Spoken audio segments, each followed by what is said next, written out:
J'espère que tu n'as pas de migraine et que tu n'auras pas de migraine dans les prochaines semaines, car Doliprane risque très fort de ne plus être français. Alors, je pense qu'on trouvera toujours du Doliprane en France, mais c'est une actu qui a agité les médias. C'est une actu qui a agité beaucoup de monde. Ça rappelle, il y a plusieurs années, les cas ArcelorMittal et tout ce genre de choses. Donc, ça rappelle en gros la désindustrialisation de la France. C'est quelque chose qui agite les foules et c'est des questions qui sont hyper stratégiques. Normalement, sur NBS, on traite plutôt, entre guillemets, du futur, donc de qu'est-ce qu'on doit inventer, comment on innove, qu'est-ce qui se passe. Mais là, pour une fois, j'aimerais qu'on fasse un point parce que le cas est vraiment important et il va nous amener vers des questions un peu plus futuristes dans la suite du podcast, en fait. Mais j'aimerais qu'on commence à faire un point. Est-ce que tu peux nous rappeler les grandes lignes et les grandes étapes de cette affaire Doliprane et qu'est-ce qu'on peut dire dessus et comment on peut analyser la chose? Ouais, alors pour être totalement honnête, moi je me suis intéressé à cette affaire assez récemment et j'ai essayé de creuser. Et c'est intéressant d'ailleurs parce qu'on a notre fameux Arnaud Montebourg qui, alors qu'il avait, il avait un peu disparu de la scène médiatique, qui est revenu, notamment sur certains documentaires pour monter au créneau sur cette histoire. Alors pour la petite histoire, Doliprane, c'est Sanofi qui est derrière, c'est une boîte française et Sanofi veut céder à un fonds d'investissement américain qui s'appelle Clayton, Dubilier and Rice, 50% d'une filiale de Sanofi. Donc la filiale, c'est Opella. Et c'est une filiale qui est derrière le paracétamol, du coup, que tout le monde connaît, qui est le Doliprane.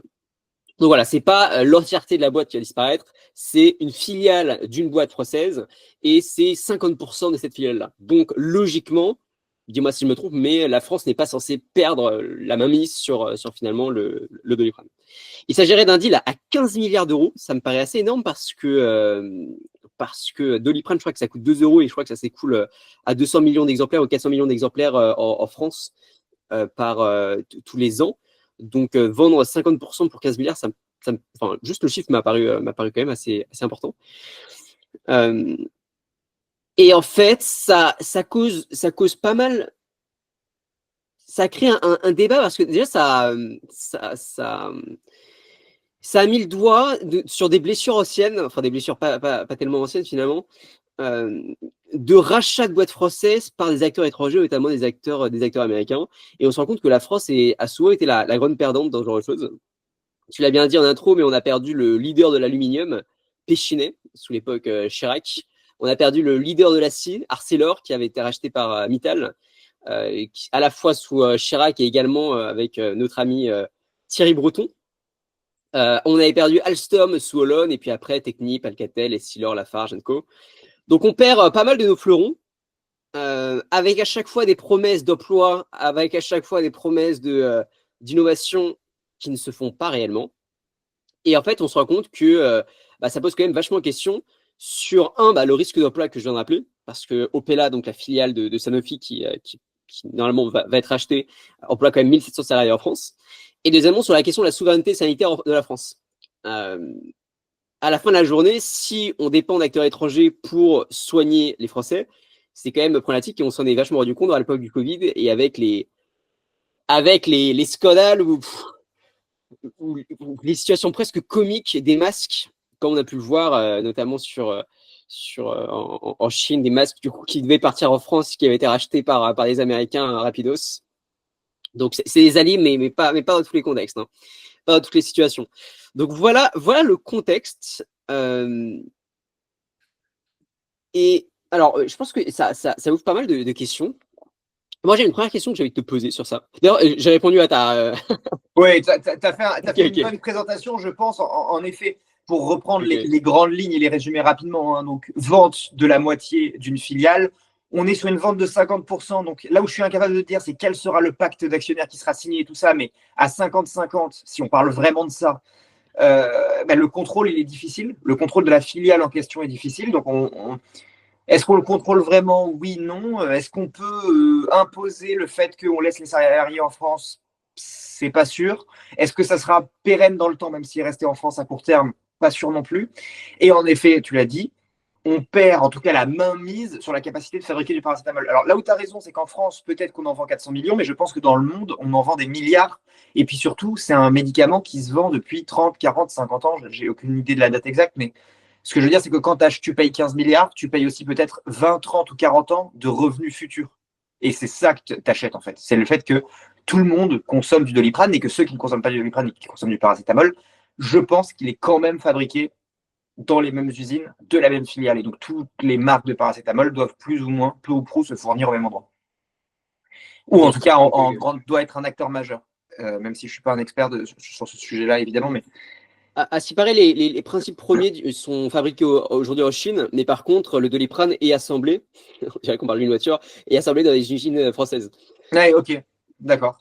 D'où l'idée en fait de dire que finalement, ça va pas changer grand-chose sur notre souveraineté entre guillemets, mais par contre, ça pose la question quand même des emplois en France. Ouais, et ça pose la question aussi de qu'est-ce que l'on continue à maîtriser en termes d'entreprise.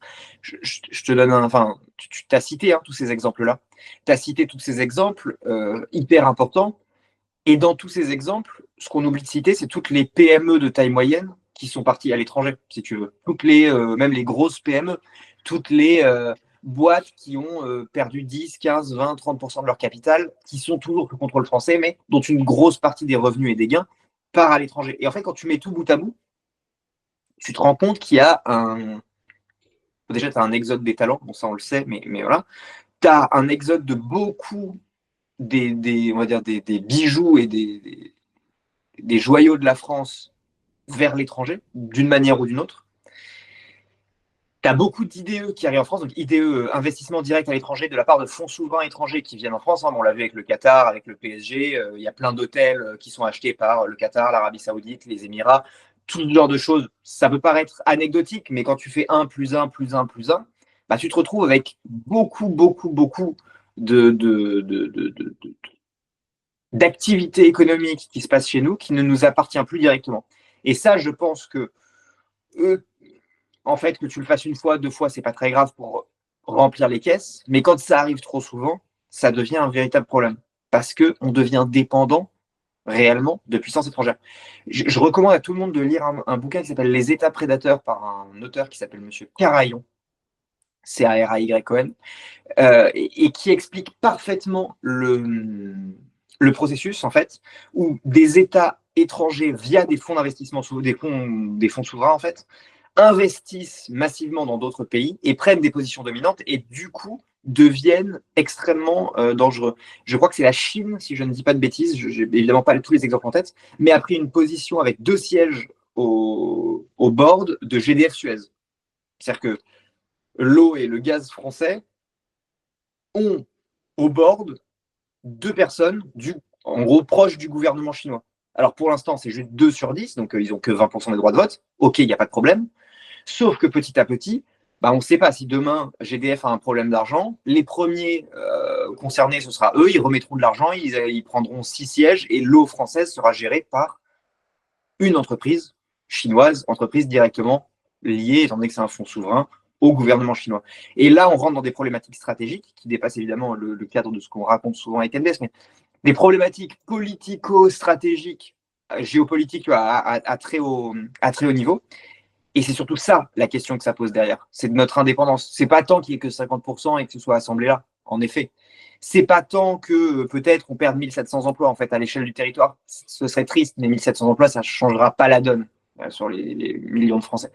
Par contre, si on fait ça, on fait plus un, plus un, plus un, plus un, au bout d'un moment, on se retrouve dans un cas où il reste plus grand-chose, ou en tout cas, ce qui a vraiment de la valeur a disparu. Ou est contrôlé par quelqu'un d'autre, à défaut d'avoir disparu. Et donc, on est plus faible pour dire, non, on n'accepte pas un autre truc, ou non, on négocie pas sur les prix des Rafales, ou de je sais pas quoi. Ouais, c'est hyper intéressant. Et du coup, ma question, c'est est-ce que finalement, les responsables en partie de ces situations, ce ne serait pas des politiques socialistes? Et du coup, ce serait le comble pour Montebourg, du coup, qui est le premier à monter au créneau, qui vient affaiblir finalement soit la valorisation des boîtes, alors là, je sais pas si tu as vu, mais ils ont failli, et d'ailleurs, je sais pas si c'est passé ou pas, ils ont failli vouloir taxer les de 10% supplémentaires, je pense, les dividendes reçus. Non, 3%. comment? 3%. De 3%, ok, excuse-moi. Enfin, Mais en fait, c'est ce qu'ils ont voulu faire pour être très clair, c'est 3% de plus. Donc, enfin, ah oui, d'accord, 10%. 10% sur le chiffre. Donc, on est passé de 30 à 33. Donc 10% d'augmentation sur les 30 de base, ça fait en effet 33, mais sinon c'est 3% sur tes 100% de gain. Enfin, je sais pas, enfin, pour que ce soit très parce clair, on est que passé de 30 en valeur absolue à 33. à partir du moment où on taxe plus, forcément, va y avoir moins d'investisseurs qui vont vouloir investir dedans. Euh, et à partir du moment où il y a moins d'investisseurs qui investissent, on a des valorisations qui sont moins élevées. Et à partir du moment où on a des valorisations qui sont moins élevées, voire qui diminuent, parce que les personnes ils vont peut-être vendre leur position pour investir ailleurs, bah, on est beaucoup plus à risque à des rachats, forcément, parce que valorisation plus faible, et donc peut-être le euh, potentiel d'achat plus faible pour les acteurs étrangers qui vont ensuite pouvoir les remettre aux États-Unis pour augmenter d'un coup la valo, parce qu'il y aura, ça va sortir de ce cadre-là. Donc, est-ce que finalement, on n'est pas dans une sorte de cercle vicieux permanent où, à force de vouloir tout taxer, eh bien, on détruit la valorisation de nos fleurons et on les expose à des rachats agressifs de la part d'acteurs étrangers qui ensuite vont pouvoir se libérer totalement de ces contraintes? Alors, c'est une excellente question. Et évidemment, la réponse ne peut pas être aussi simple que oui ou non.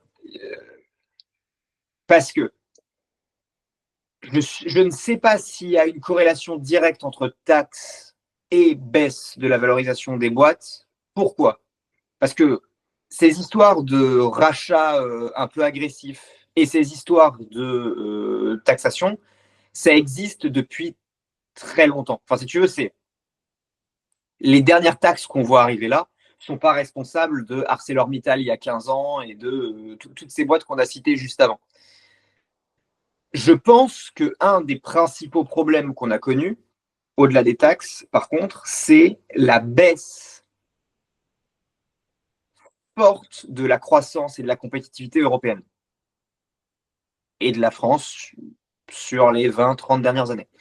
Je pense qu'on a mal négocié le virage Internet. On a mal négocié le virage tech. Alors, on s'est un peu rattrapé avec des licornes, machin, hein, mais j'entends, versus Google, versus Apple. Le virage informatique, de manière générale, on l'a mal négocié, et le virage Internet, on l'a méga mal négocié. Et le virage IA, on commence à vachement mal le négocier aussi. Et le virage IA, on commence à mal le négocier. Et les micro-niches, crypto, ARVR, tu vois, enfin, toutes ces choses-là, les apps mobiles, on les a pas super bien négociées non plus, pour la plupart. Donc, on a perdu en compétitivité. Aujourd'hui, il faut être clair. Heureusement qu'on a le luxe. Heureusement qu'on a le tourisme.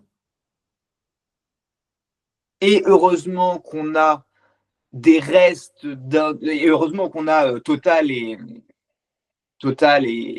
une production énergétique qui est quand même pas négligeable, non négligeable, hein, même si on peut critiquer la manière dont est géré EDF, machin, mais on est quand même plutôt bon pour produire de l'énergie.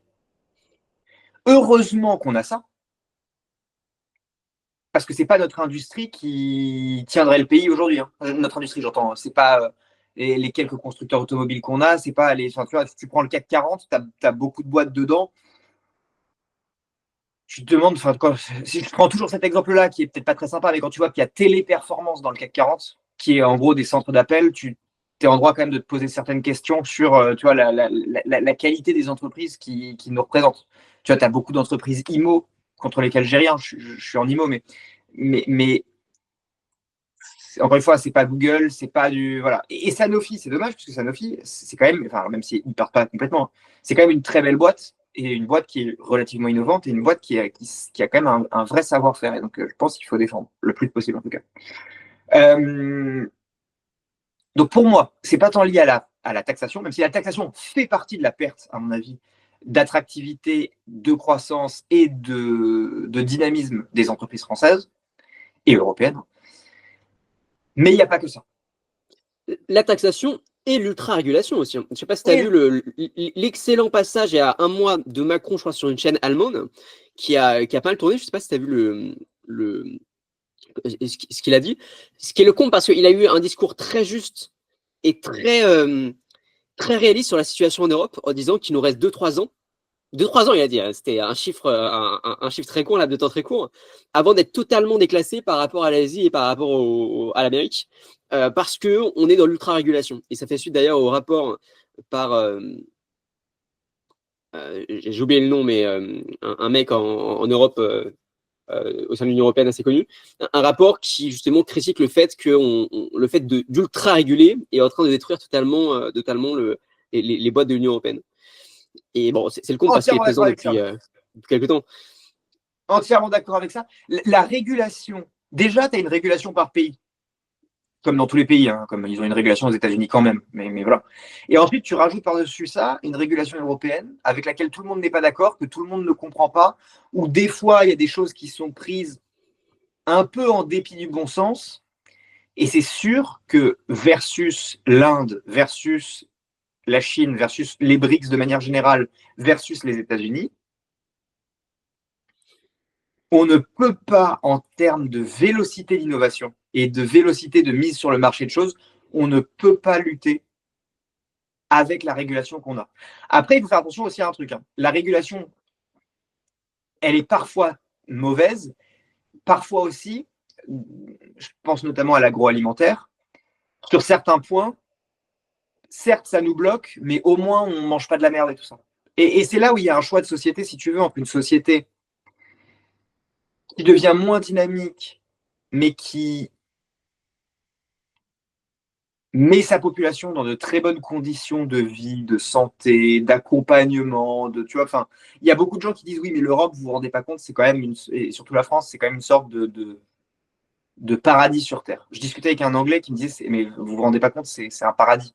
Parce que les aides enfin, la sécurité sociale, les aides chômage, les aides au logement si tu ne peux pas te loger, enfin, tout ce qui est fait et tout ce qui existe, alors même s'il y a plein de trucs qui sont en train de disparaître ou de se complexifier à cause de plein de soucis, mais il expliquait ça. Et je pense qu'aujourd'hui, l'Europe a choisi de choyer sa population plutôt que d'être compétitif. Le seul problème, c'est que pour pouvoir choyer ta population, il faut des revenus, il faut de l'argent qui rentre. Et le problème qu'on est en train de rencontrer actuellement, c'est qu'il y a un problème dans l'équation. C'est que l'équation, elle marche plus, ou elle marche de moins en moins. Soit on veut un très haut niveau de vie, mais dans ce cas-là, il va falloir des très hauts niveaux de revenus. Ça marche en Suisse. Hein. La Suisse, ils arrivent à le faire. La Norvège, ils arrivent à le faire. Mais à l'échelle d'un pays qui est extrêmement riche. Si tu veux le faire à l'échelle de toute l'Europe, ce qui est un peu, je pense, l'idée générale de l'Europe, c'est avoir à peu près un niveau de vie commun partout, bah, tu as intérêt à ce que tout le monde gagne autant d'argent, plus ou moins. Et c'est là où on voit que le système commence un peu à craqueler. Mais on pourrait avoir une régulation relativement importante sur des trucs très importants, la nourriture, peut-être l'énergie, ce genre de choses, sans pour autant se mettre des balles dans le pied sur le numérique, sur le nucléaire, sur tout ce genre de choses, sur des choses qui sont très avant-gardistes et sur lesquelles, à partir du moment où je prends le nucléaire, mais où on ne fait pas n'importe quoi et que le truc n'a pas de raison d'exploser, ou voilà, on devrait être. La France, on était les meilleurs et les plus compétitifs sur le nucléaire. C'est en train de disparaître alors qu'on était numéro un, et ça depuis les années 70. Le nucléaire non militaire. Hein, voilà. Et donc, je pense qu'il faut de toute urgence relancer les industries les plus stratégiques. Moi, pragmatiquement, je pense que le nucléaire est une industrie extrêmement importante qu'il faut relancer. Je pense qu'il faut tout faire pour, quand je dis sauver, c'est-à-dire que des boîtes comme Total laissent leur siège en France, laissent leur cotation en France. Ça a été évoqué qu'ils foutent leur cotation aux États-Unis.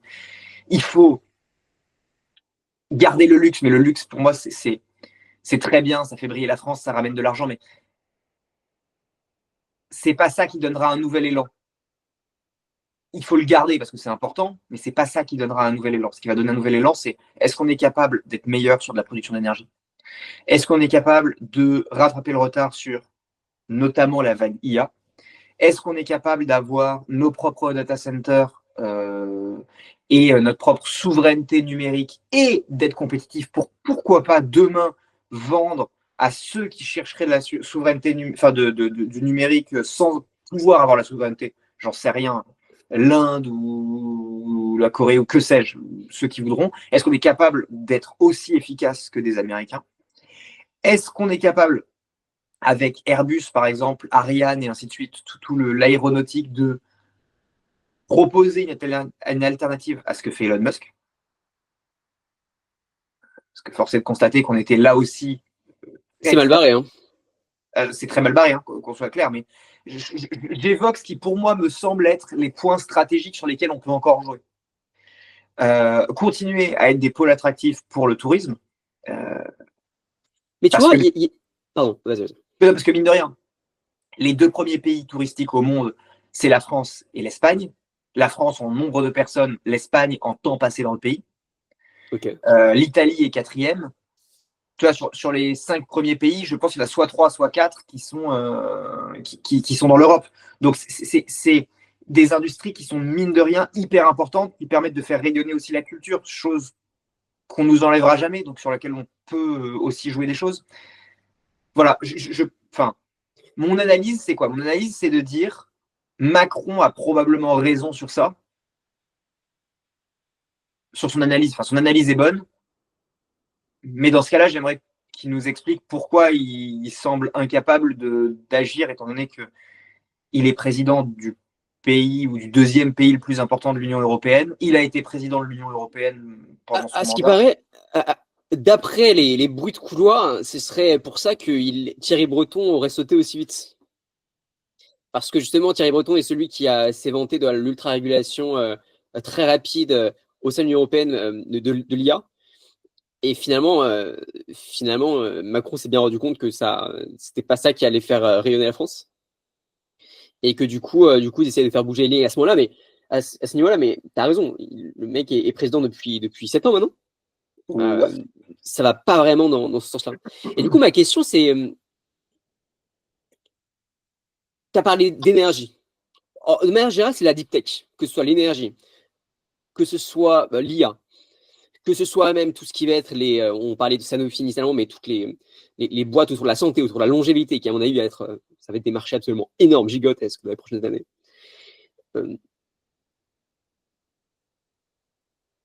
Ma conviction, c'est que c'est pas les grosses boîtes actuelles qui vont pousser dans ce sens-là. Les boîtes actuelles vont nous permettre d'avoir une sorte de statu quo, okay, on a cette base-là, tu as parlé de LVMH et tout. Et il nous faut finalement des entrepreneurs, des start-upers qui arrivent et qui essayent de chambouler les règles à ce niveau-là. Et de réinventer un peu ce qui se fait et de pousser davantage l'innovation et de faire bouger les codes. Pourquoi est-ce qu'aujourd'hui, on n'arrive pas à avoir un Elon Musk français qui met ça en place? Est-ce que c'est parce qu'on n'a pas les cerveaux? Je ne crois pas. Est-ce que c'est parce qu'on n'a pas l'ambition? Je ne crois pas non plus. Est-ce que c'est parce que c'est un enfer de régulation? À toi de me le dire. Je ne sais pas. Je pense que c'est multifactoriel. Je vais le dire tout de suite pour l'évacuer, on a les cerveaux. On a les cerveaux et c'est très simple à prouver. Chaque année, il y a des dizaines, des centaines, voire des milliers de mecs qui partent dans la Silicon Valley, qui sont recrutés directement à la sortie de nos meilleures écoles à nous et qui partent immédiatement ou dans la Silicon Valley ou dans d'autres pays. Donc, personne ne s'amuserait, les boîtes de la tech dans la vallée s'amuseraient pas à recruter nos mecs s'ils n'étaient pas. Enfin, ils ont tellement de mecs aux États-Unis qu'ils recruteraient les mecs aux États-Unis, si tu veux. Si ils recrutent les nôtres, c'est qu'on est à minima aussi bon, voire meilleur. Et les ingénieurs, les financiers, les grands diplômés français sont reconnus comme étant très, très, très, très bons. Et la preuve, si on n'avait pas les cerveaux, on n'aurait pas des Xavier Niel, on n'aurait pas des Bernard Arnault, on n'aurait pas tout ce genre de mecs. Les cerveaux, ils sont là, il n'y a pas de problème. Par contre, je pense que l'on a un problème culturel. Aux États-Unis, monter une startup, se planter, remonter un truc, prendre des risques, c'est culturellement admis. Déjà chez nous, c'est moins culturellement admis. Et Ça ok, de plus en plus, on a cette vague, cette culture américaine qui arrive quand même, cet état d'esprit de start-upper qui arrive. c'est vrai, mais tu remplaceras pas. Le problème, c'est que tu ne remplaceras pas 50 ans d'histoire par 5 ans de Startup Nation. Ça, c'est pas vrai. Aujourd'hui, si tu prends, regarde, aujourd'hui, depuis, en effet, comme tu le dis, 5-6 ans, c'est de plus en plus toléré. C'est de plus en plus toléré. Je ne dis pas que c'est communément admis par tout le monde, hein. Hier soir, je discutais avec un chef d'entreprise traditionnel qui disait ouais, mais c'est quand même n'importe quoi, les startups, elles crament du cash, machin. Donc, ce que je veux dire, c'est que c'est toujours ancré quand même dans la tête que les startups, c'est n'importe quoi, elles crament du cash, ça n'a pas vraiment de valeur et elles font des conneries. Ok. Donc, ça existe toujours. Mais admettons que depuis 5 ans, on soit sur une pente d'amélioration. Il est sorti quoi comme startup depuis 5 ans? Même pas en France, même aux États-Unis. Mais en fait, pas tant. Celles qui font peser la balance économique au niveau auquel on est en train de discuter, c'est-à-dire au niveau carrément d'un État, c'est Google, c'était il y a 25 ans. C'est Facebook, c'était il y a 20 ans. C'est Amazon, c'était il y a 30 ans. C'est Apple, c'était il y a 50 ans. C'est Microsoft, 47 ans. Après, il y a Mistral qui a été lancé il y a 1 an et demi. Oui, mais Il y a, peut-être peut-être qu'il y a Mistral, mais Mistral ne pourra pas porter seul un pays. Je veux dire, bien sûr. je leur souhaite que du bon et j'espère de tout cœur qu'ils vont réussir parce qu'ils sont notre principal porte-étendard, je pense. Cependant, comme OpenAI ne portera pas seul l'économie américaine. Peut-être. Peut-être. Pas seul. Non, parce que une boîte ne peut pas porter seule l'économie d'un pays. Mais je ne sais pas si tu as vu il y a Sam Altman d'ailleurs, il a un excellent blog, je vous conseille d'aller le voir. Ouais. Il a dit qu'il avait une projection. Il pensait que d'ici 20 ans, eh bien, OpenAI allait pouvoir payer lui-même le revenu universel des Américains. Parce que justement, ils allaient dire qu'ils allaient remplacer absolument tous les tafs. Et que du coup, ils allaient avoir suffisamment de trésor pour pouvoir payer le revenu universel absolument tous les Américains. Dans ce cas-là, on est dans une optique, dans une vision, dans une ambition au moins de porter une économie. Et même de prendre le rôle de l'État finalement et d'être dans la redistribution. Je vais être honnête, hein. Ça, je pense que c'est du marketing pour deux raisons. Un, j'ai pas fait les calculs, mais je pense que ça me semble vraiment très élevé. Mais admettons qu'ils y arrivent et que j'ai tort sur le point, voilà, sur le point purement mathématique. Il a des concurrents OpenAI. Je veux dire, Google va pas se laisser mourir, hein. Apple ne va pas se laisser mourir. Tu vois, toutes les boîtes, toutes les startups d'IA ne vont pas se laisser mourir. Et à un moment, ils vont faire des alliances. Amazon ne va pas se laisser mourir. Donc, à un moment, si tu veux, tu n'arriveras pas à une situation de monopole à 100% où tu n'auras qu'une seule boîte qui porte l'économie. Enfin, aucune des boîtes en face ne se laissera faire. Et aujourd'hui, son grand argument, c'est de dire, et puis même, il ne faut pas oublier un truc, c'est que OpenAI appartient, enfin, alors c'est une non-profit aujourd'hui, on ne sait pas trop, mais appartient en grande partie à Microsoft. Et à un moment, l'État tombera sur la gueule de Microsoft si jamais ils deviennent trop importants. Okay. Tu vois, ça, pour moi, c'est du marketing pour dire investissez plus à une plus haute valeur et Bien utilisez ChatGPT, je vous vends une vision du futur. Ce qui n'est pas un problème, hein. Ce qui est le job d'Altman, hein, qu'on soit clair. Il a lancé ça au moment justement où ça faisait le buzz absolument partout et que tout le monde prédisait la fin de tous les jobs d'ici 3 ans. Ouais, mais tu vois, moi je me souviens en 2022, donc quand c'est la première vraie explosion médiatique de ChatGPT, fin 22. Décembre. Exactement, décembre 22. Je me souviens qu'on dit dans quelques années, plus personne n'aura de job. On est quand même 2 ans plus tard, on approche de décembre 24. Il y a des prémices, hein. Il y a des prémices. Dans le monde des médias, dans pas mal de cabinets de conseil, il y a des prémices où on voit des courbes qui sont en train de s'inverser ou alors au contraire vont dans la même direction. Les Ouais, prémices. je suis d'accord avec toi. Mais j'aimerais avoir le vrai chiffre de combien de personnes réellement ont été virées parce que ChatGPT est là. Je pense que c'est encore. Enfin, je pense que la réalité, c'est plutôt on en a pour 20 ans Ah oui, oui, bien sûr. et pas pour dans 2 ans. Tu vois. Ah non, mais ça c'est clair. C'est clair et net. Mais t'as dit un truc hyper intéressant, et j'aimerais bien qu'on puisse rebondir dessus. Et en fait, c'est quelque chose de tellement simple. C'est que les grosses boîtes aujourd'hui, les Amazon, les Google et Apple, c'est pas des boîtes d'il y a 10 ans. C'est les boîtes d'il y a 25 ans, 30 ans, 40 ans, 50 ans. Et ça permet un peu de, de se décomplexer un peu. Notamment nous, en tant qu'entrepreneurs, de dire, parce qu'on a toujours l'impression que ça va passer vite, on veut toujours on veut tout, on croit toujours qu'on est très lent, mais finalement, les très grandes choses se construisent en décennies. Mais Et regarde, on peut prendre des exemples. C'est très bien que tu réagisses là-dessus et que tu rebondisses là-dessus. On va prendre des exemples. Regarde.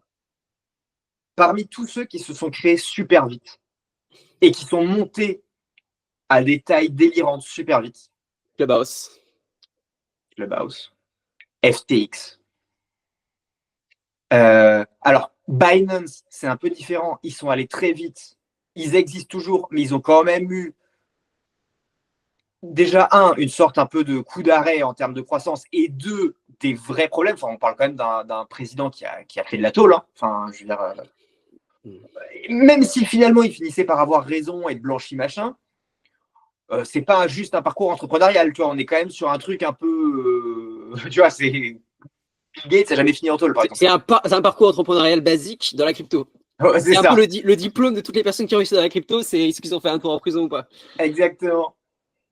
Et il y en a plein, je suis sûr que j'en oublie. Les boîtes de trottinettes qui valaient des dizaines de milliards en un an, la plupart soit ont coulé. Ou même les Gorillas. Je sais pas si tu as suivi l'histoire Gorillaz, du Gorillas. Les personnes qui te évidemment. livraient tes courses en 5 minutes. Ça Évidemment, n'existe Gorillaz, plus. 900 millions d'euros de levée, je m'en souviendrai encore.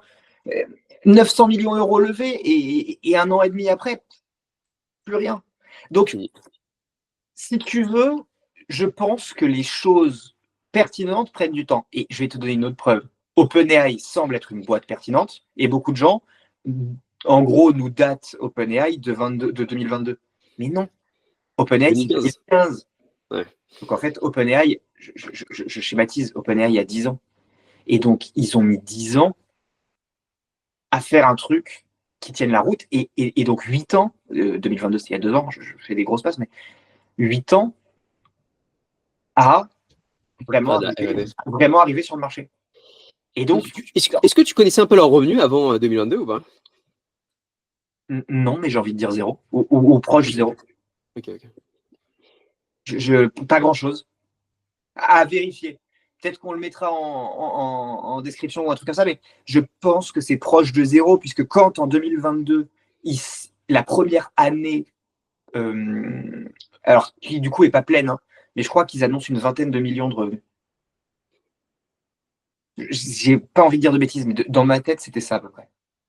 Peut-être que 2015, de 2015 à 2020, ils font rien, et puis après, ils font, tu vois, 1 million, 5 millions, 10 millions, tu vois, avec des dépenses. Alors attention, ils font peut-être du 10 ou du 20 millions, mais avec en face des dépenses à coût de milliards, ou de centaines de millions au départ, au moins.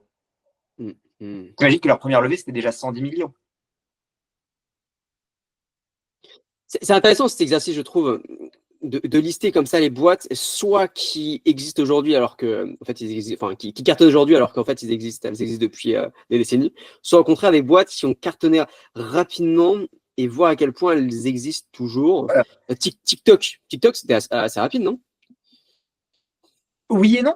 TikTok tel que tu le connais, oui, mais en fait, c'est parce qu'ils ont C'est un racheté. rachat de base. Mm. C'est un double rachat. C'est une boîte chinoise qui existait depuis peut-être pas loin de 5-6 ans supplémentaires. Et ils ont racheté Musical.ly qui existait depuis 5-6 ans. Et il faut faire attention, TikTok, dès que c'est lié à la Chine, c'est quand même un tout petit peu différent. Il faut prendre des pincettes. Hein. Ils ont reçu des milliards à claquer en pub. Euh, je ne rentrerai pas forcément dans TikTok comme étant déjà, on parle de pas loin de 10 ans. Et en plus, je ne rentrerai pas dans TikTok comme étant un exemple valable dans le sens où c'est soutenu par un État. Donc, fail était impossible. fail n'était pas acceptable et il y aurait eu de l'argent qui serait rentré dans le truc, quoi qu'il arrive. Mais je vais donner un autre exemple, Palantir. Palantir, c'est créé en 2003. Tesla, c'est créé en 2004. Avant que ça explose, il y en a eu pour au bas mot 15. Et Palantir, quasiment 20 ans. Ah, qu'est-ce que tu appelles exploser? Exploser, j'entends par là, ça fait des milliards de revenus. Ça commence à être rentable ou pas, mais on s'approche de la rentabilité. Tout le monde en parle. Tu vois, l'action, elle est tradée en bourse. Voilà, ils ont fait une IPO ou un truc du style. Enfin, tu vois, c'est devenu un géant de la tech, entre guillemets. Un truc, par exemple, que Clubhouse n'a jamais atteint. Mais tu vois, Facebook, ils ont atteint leur premier milliard, même les premiers 100 millions. Je crois, dès l'année 1, ils faisaient 1 million de revenus, si je dis pas de bêtises. Les 100 millions, ils ont dû l'atteindre quoi, en 5 ans. Ça a dû être quand même vachement rapide, hein. Attends, je vais regarder. Oui, c'est possible. Mais alors, il faut faire attention. Eux, ils ont atteint beaucoup de chiffre d'affaires, mais par contre, ils cramaient encore beaucoup d'argent. En 2004, 382 millions de revenus. Non. Ah non, pardon, j'ai des bêtises. 382 000. Ouais. Et par contre, en 2005, c'est 9 millions. Et ensuite, en 2006, 48 millions de revenus. 153 millions en 2007. 153 millions en 2007. Donc, ils ont dépassé les 100 millions de revenus. En 4 ans. Ouais, enfin, 3 ans. 2004, oui, 3 ans. Attends. Ça a été lancé en 2004. Oui, mais attends, mais c'est juste que pour comptabiliser le truc, le revenu que tu as, c'est à la fin de l'année 2007.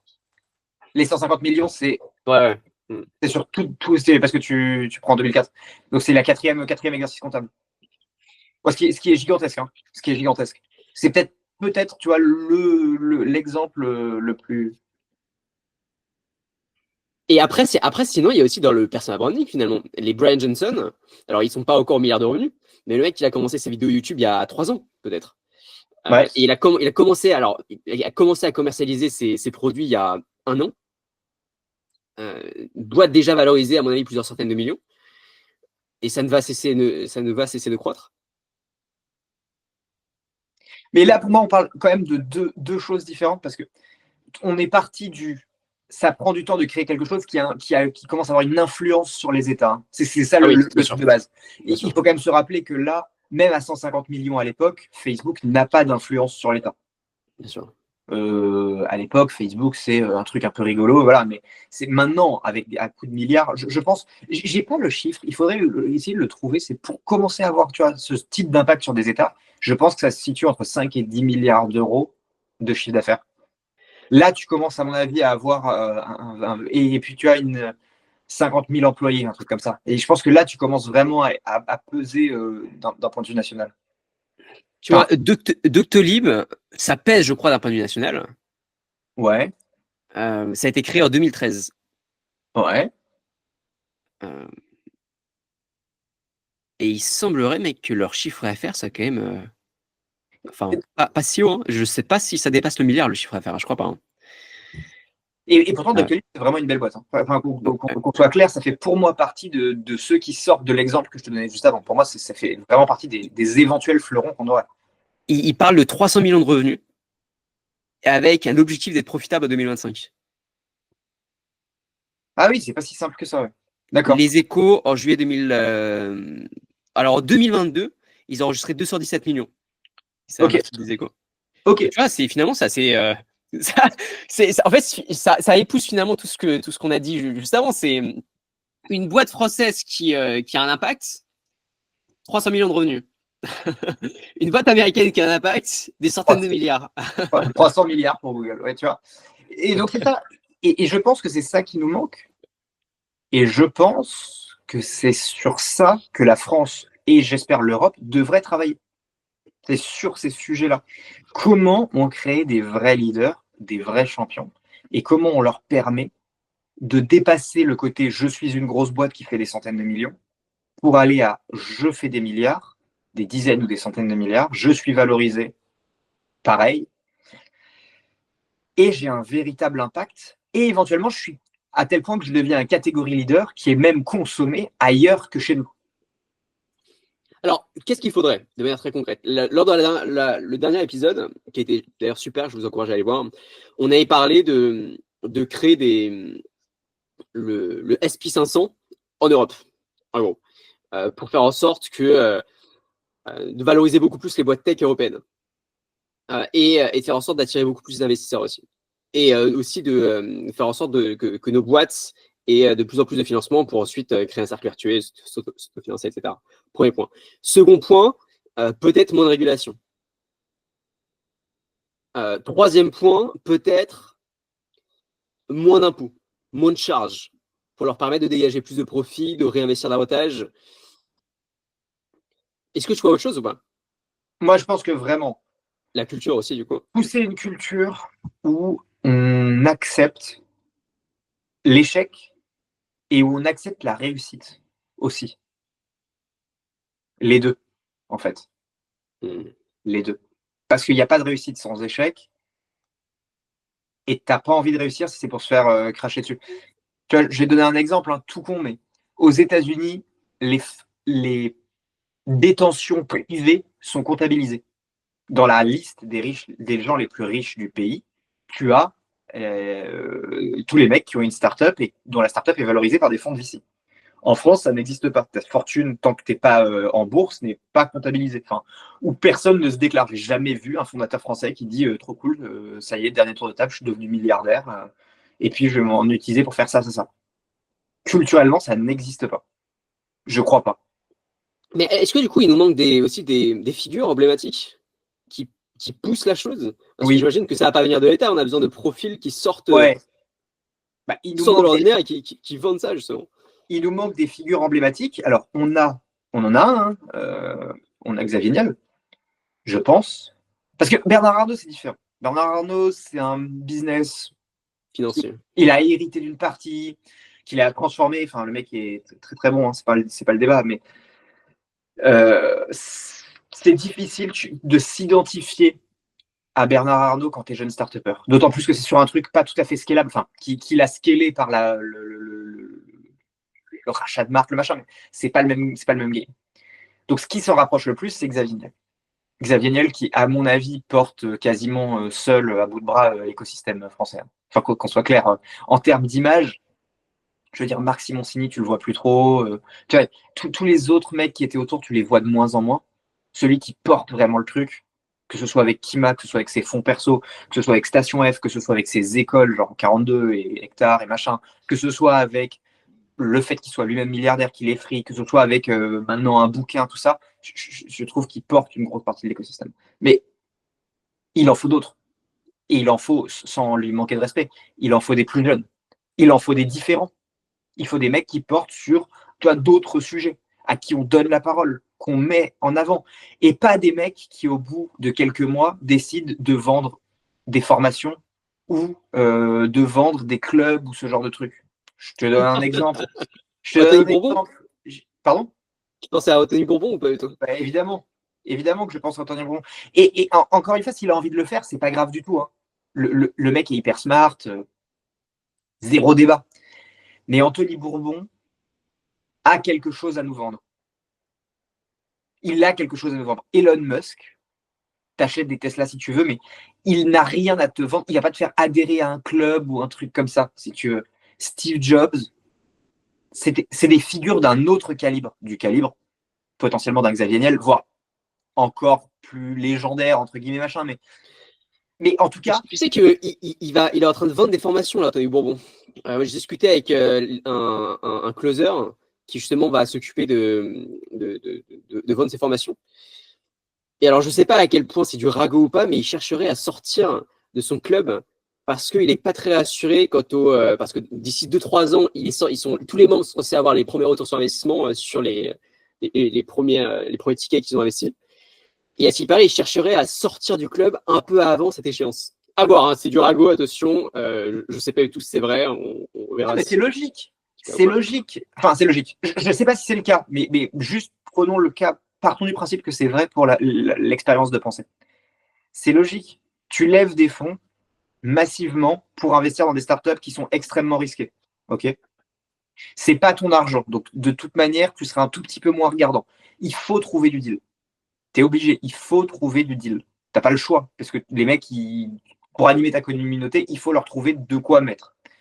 Et ensuite, Il faut faire fonctionner tout ça. Dans une économie qui s'est tendue, beaucoup de startups qui n'arrivent pas à trouver des séries A, des séries B, tu n'as pas d'exit, du coup, tu n'as pas de liquidité. Du coup, comment tu rends? Tu peux pas. Et quand tu as 10 investisseurs, tu les mets autour d'une table, tu leur dis, OK, les mecs, on a un problème de liquidité, on sortira que dans un an, dans 2 ans, tu peux t'arranger. T'expliques la stratégie, tu t'expliques qu'on va s'en sortir. Mais là, tu fais quoi? Tu dis, vous vous inquiétez pas, les 150 boîtes dans lesquelles on a investi ont toute une stratégie. Mais non, tu maîtrises rien. Et donc, moi, je connais d'autres boîtes de ce type-là, moins connues que Anthony Bourbon, dont les fondateurs essayent de bouger. Ça Pourquoi? niquerait son image, ça, en vrai. Hein. Mais oui, oui, oui, oui. Oui, mais c'est normal parce que le pari était extrêmement risqué. Enfin, moi, je serais à sa place, comment dire, je le prendrais le risque, tu vois, et je me dirais si je suis vraiment bon et que je crois vraiment à mes jugements, et ben sur les 125 boîtes, il y en a 15 qui vont tout péter, et les 15 qui vont tout péter rendent du rendement à tout le monde. Mais on va se rendre compte que Blast Club vaut pas, je sais plus à combien il l'a valorisé, à 100 millions ou 150 millions. On va se rendre compte que Blast Club ne vaut pas 150 millions. Parce que quelque part, c'est une société de gestion. Et que, à part quelques sociétés de gestion qui sont cotées en bourse, genre Blackstone, une société de gestion, ça vaut pas grand-chose. Ça vaut ses fondateurs. Donc s'il est plus là, déjà, moi, je vois même pas ce que ça vaut. Parce que c'est son marketing, son réseau, son pif que tu achètes. Mais au-delà de ça, il n'y a pas d'outils, il n'y a pas de tech, il n'y a pas de savoir-faire dans les équipes, il n'y a pas de, tu vois, bon, tu as un portfolio, c'est le portfolio que tu gardes, mais à un moment, il faut en sortir. Tu sais ce qui pourrait être hyper intéressant, la vision que j'ai là, que je vous partage, c'est avoir une personne qui crée une tech qui a entre 20 et 35 ans. Okay. Une tech qui explose, qui décolle en 5 ans. Quand je dis décolle, c'est hop à l'international avec des centaines de millions de revenus, voire peut-être le milliard, mais dans ce cas, entre Ton, 5 et 10. ton micro commence à Ah, bugger. merde. Est-ce que là, c'est mieux? Pas du tout. Ça, ouais, ça frotte un peu, ça fait. Ok. Alors, dis-moi, est-ce que c'est mieux là? Là, c'est mieux. Ok. Parfait. J'ai arrêté le micro. J'ai coupé le micro. Ah bah c'est parfait. Ok. Bon, tu as bien fait de me le dire. Donc, ouais. Une personne, donc ce profil-là. Et après, qui crée du contenu, mais du contenu qui soit tout sauf de la formation. Et limite du contenu qui soit motivant, motivationnel, un peu type gourou Elon Musk, qui est en fait, on va révolutionner le monde, là c'est que le début, et puis venez avec moi, on vous entraîne. Et il y a un modèle qui est en train de se développer de plus en plus, c'est le modèle de l'incubateur à l'intérieur des boîtes. Alors ça existe depuis très longtemps, mais pouvoir se dire qu'en fait, j'ai créé une énorme structure. Et maintenant, ce que je veux faire, c'est qu'à l'intérieur de ces structures, je vais incuber des personnes, des jeunes pousses. La boîte va automatiquement avoir des parts dedans. Et nous, on va les pousser, on va les pousser, on va les pousser. Donc, un mélange de ce que fait Xavier Niel en ce moment avec à l'intérieur du eFounders. Tu as entièrement raison. Pour ne rien te cacher, on est en train, nous, de bosser sur un système. Une filiale qu'on va appeler, enfin, qu'on voudrait appeler Will Venture, et où l'idée serait de faire un truc qui ressemblerait un peu à ça. Et niché dans l'IMO ou niché de manière large? Pas Nicher, niché, pardon. actuellement, ce qu'on tente de faire, c'est nicher sur la smart city au sens large du terme. C'est-à-dire que soit c'est l'IMO, soit c'est quelque chose qui apporte un bénéfice à l'IMO. Okay. Genre, tu vois, l'énergie ou genre, tu vois, pas que l'IMO. Tout ce qui tourne autour de la ville, de la thématique de la ville. Ok. Ok, ok. On n'enverra pas, on fera pas des fusées pour aller sur Mars, si tu veux. Et est-ce que ce que vous allez apporter, c'est uniquement du financement et des conseils, ou est-ce que vous avez aussi, vous pouvez aussi mettre à disposition un ensemble de contacts pour propulser la boîte rapidement, ou du moins tester rapidement le marché? Tu verras exactement le concept voilà, plus tard, mais c'est l'idée. C'est d'avoir un truc vraiment 360 Ok. qui va très très loin.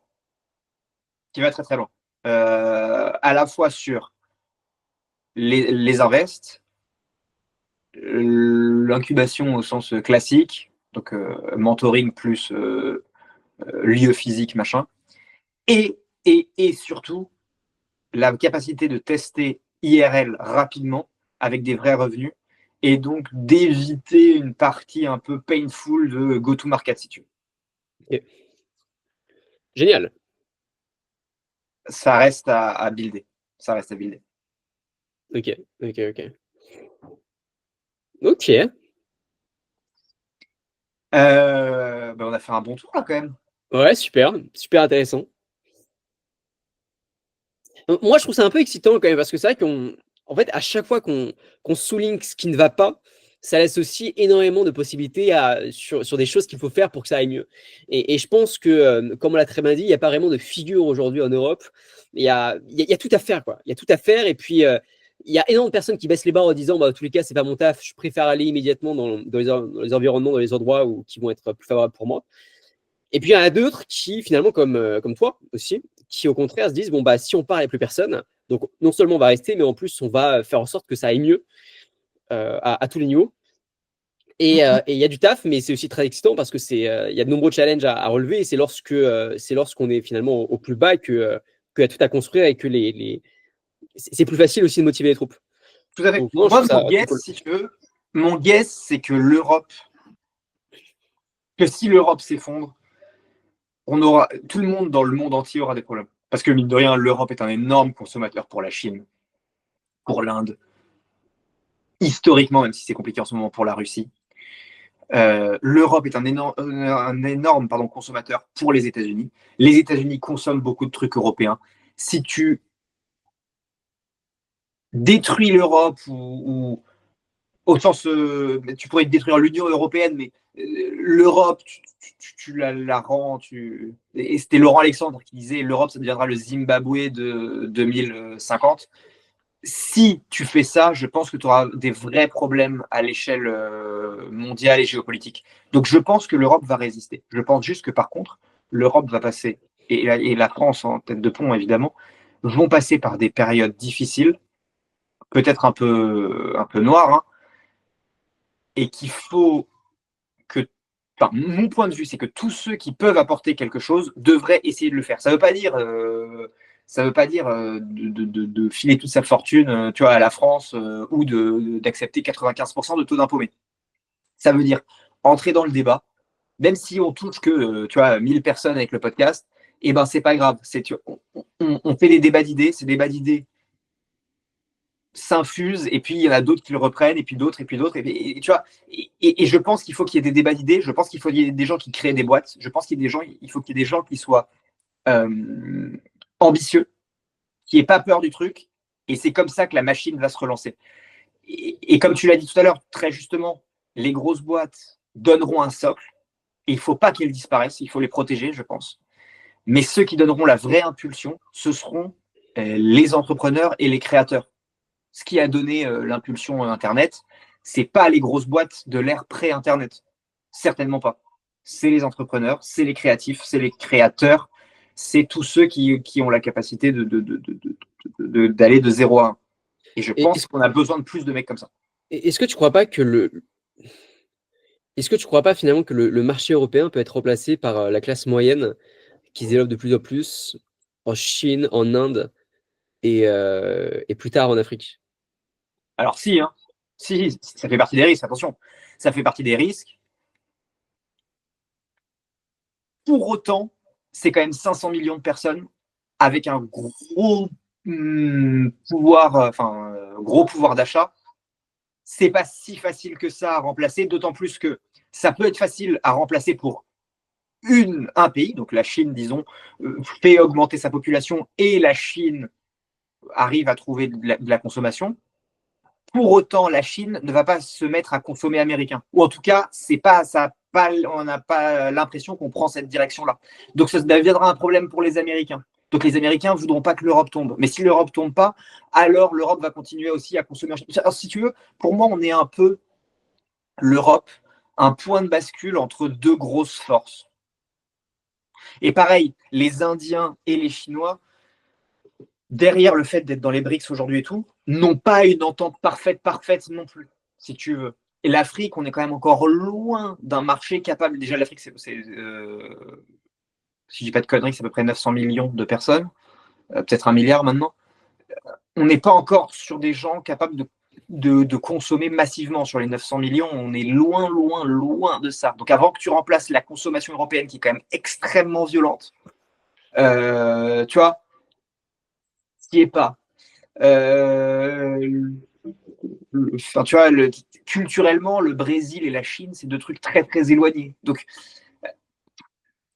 1,5 milliard Afrique au niveau de la population. pardon, 1,1 milliard. Ah, 1,5 milliard. Ouais, ouais. Ok, non, excuse-moi, je pensais qu'ils étaient toujours autour du milliard. Ok. Mais tu vois, je pense pas, avant que tu trouves 500 millions de personnes, et puis mine de rien, l'Europe, c'est une zone centrale, enfin, stratégiquement, tu peux pas l'enlever comme ça. Enfin, j'y crois moyennement. Il faudrait vraiment, vraiment, vraiment qu'il y ait un énorme problème, Ok. je crois. Mais je pense qu'on va s'arrêter sur ça. Semaine prochaine, on parlera des élections américaines. Ouais, Donc ne l'oubliez pas, l'épisode de la semaine prochaine qui va être très intéressant, je crois.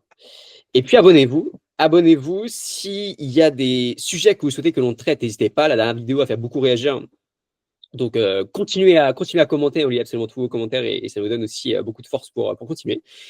Ça va faire 1 an que le podcast existe. Donc si vous avez aussi des remarques sur les épisodes que vous avez regardés ou alors les épisodes que vous avez préférés, n'hésitez pas aussi à nous l'indiquer. Et puis voilà, si vous avez besoin de quoi que ce soit, vous pouvez toujours nous contacter, soit Alex ou moi directement, soit via l'adresse mail, du podcast. Et puis voilà, on se retrouve la semaine prochaine. à plus.